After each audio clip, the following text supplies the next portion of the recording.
Lewis Hamilton switched from Mercedes to Ferrari after 12 years and 6 championships with the German team and has not experienced an easy season. The British motorist has failed to reach the podium this year and, after 17 Formula One rounds, has outperformed teammate Charles Leclerc on only 3 occasions, excluding sprint races.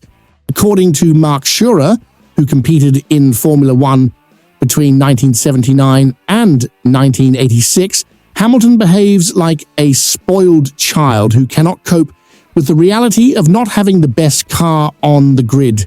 His harsh assessment represents one of the most direct criticisms leveled at the 7-time world champion this season.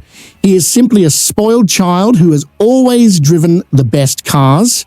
If the car suits him, he wins easily, but as soon as he doesn't have the fastest car, he starts having problems, Schurer told Austrian magazine Vollgas, delivering a scathing evaluation of Hamilton's competitive approach. The former Formula One motorist's criticism strikes at the core of Hamilton's career narrative and current struggles at Ferrari. Schurer's assessment suggests that the British motorist's legendary status may have masked fundamental weaknesses exposed by challenging competitive circumstances. Currently, Ferrari sits 3rd in the Constructors' Championship with 286 points, 4 points behind second-place Mercedes. This positioning reflects the Italian team's disappointing campaign and inability to consistently challenge the front-running McLaren squad throughout the season.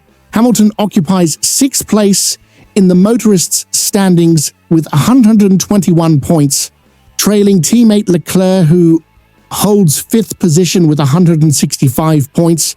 This internal comparison has become increasingly embarrassing for the 7-time world champion as the season progresses. The statistical reality of Hamilton's Ferrari struggles provides ammunition for critics like Schurer, who question his adaptability and competitive resilience. His inability to consistently match Leclerc's pace suggests deeper issues than simple technical adjustment challenges. Schurer drew stark comparisons between Hamilton's approach and that of another championship winner still competing in Formula One. He is not like Alonso, who can deal with compromises and extract the maximum from any car, the former motorist added, highlighting Fernando Alonso's adaptability. This comparison with Alonso, who has competed in Formula One since 2001, emphasizes different approaches to handling suboptimal machinery. The Spanish motorist's ability to overperform with inferior equipment contrasts sharply with Hamilton's current struggles at Ferrari. Alonso's reputation for extracting maximum performance from challenging cars throughout his career provides a benchmark against which other champions are measured. His continued competitiveness, despite driving for multiple teams with varying competitive levels, validates Schurer's assessment. The former Formula One competitor expressed surprise at Hamilton's performance level during his Ferrari debut season. "I didn't expect this. I thought he would still stand out in races thanks to his experience, but that's not happening," Schurer admitted candidly. This admission suggests that even critical observers anticipated Hamilton would demonstrate superior racecraft and strategic thinking despite car performance limitations. His failure to meet these reduced expectations makes his struggles more significant. Schurer acknowledged Hamilton's previous difficulties while still at Mercedes. However, he already had difficulties in the last 2 years alongside George Russell. Now at Ferrari, he has an extremely fast teammate, Charles Leclerc, he concluded, providing context for current struggles. The reference to Hamilton's challenges against Russell during Mercedes' competitive decline indicates that his current problems may represent ongoing decline rather than Ferrari-specific adaptation issues. This pattern suggests broader concerns about his competitive edge. Hamilton's final 2 seasons at Mercedes coincided with the team's struggle to maintain championship-level performance following regulatory changes. His difficulties against Russell during this period foreshadowed similar challenges at Ferrari against another highly rated teammate. The comparison between Russell and Leclerc as Hamilton's recent teammates highlights the consistent thread of struggling against younger, hungry competitors. Both represent the next generation of Formula One talent that may be surpassing established champions. Schumacher's criticism reflects broader paddock sentiment about Hamilton's adaptation to less competitive machinery.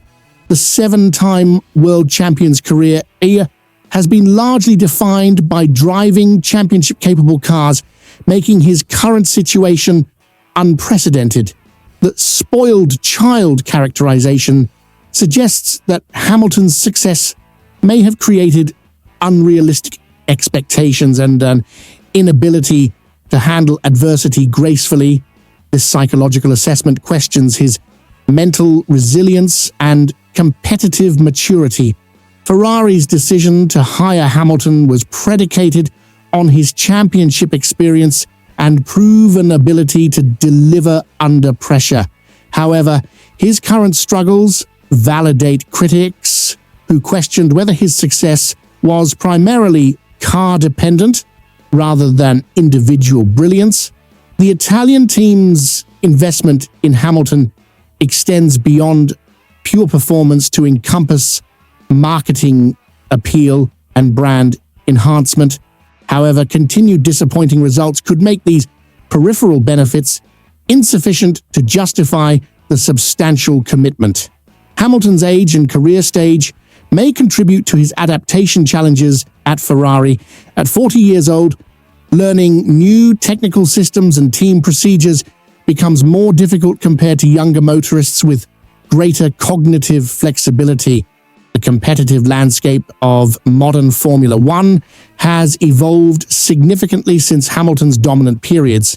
Current regulations and technical complexity may favor different skill sets than those that enabled his previous championship success.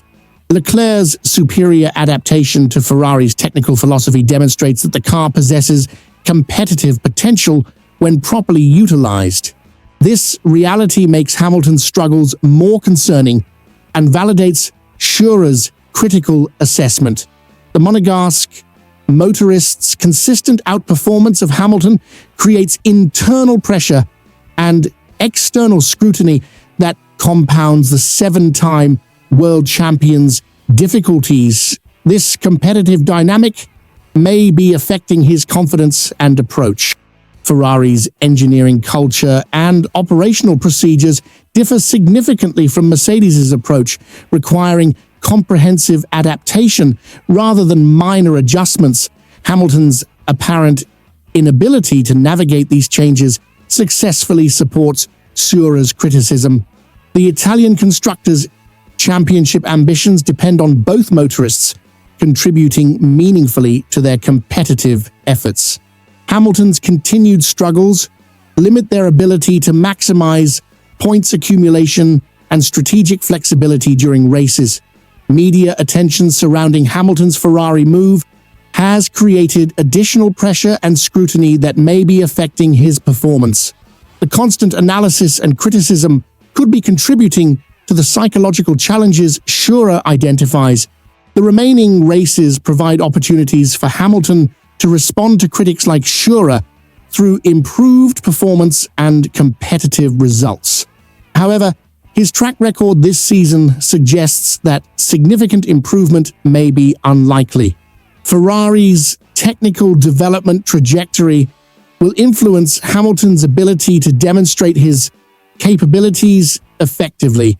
If the team provides more competitive machinery, his true adaptation level will become clearer. The 7-time world champion's legacy may ultimately depend on his ability to overcome current challenges and prove critics wrong. His response to adversity could define how his Ferrari tenure is remembered historically. Schumacher's extensive Formula One experience provides credibility for his harsh assessment of Hamilton's competitive approach. His willingness to publicly criticize a legendary figure demonstrates the severity of concerns about the British motorist's current form. The comparison with Alonso's adaptability highlights different championship mentalities and approaches to handling difficult, competitive circumstances. Hamilton's apparent inability to match this adaptability validates questions about his versatility. Ferrari's championship hopes may ultimately require accepting that Hamilton's best years are behind him while focusing on Leclerc's development and future potential. This reality could influence their long-term strategic planning. Do you agree with Mark Schurer's harsh assessment that Lewis Hamilton is a spoiled child who can only perform with the best car? Or do you believe the seven-time champion will eventually adapt and prove his critics wrong at Ferrari? Subscribe for exclusive Formula One analysis and insights into the psychological battles defining modern championship competition.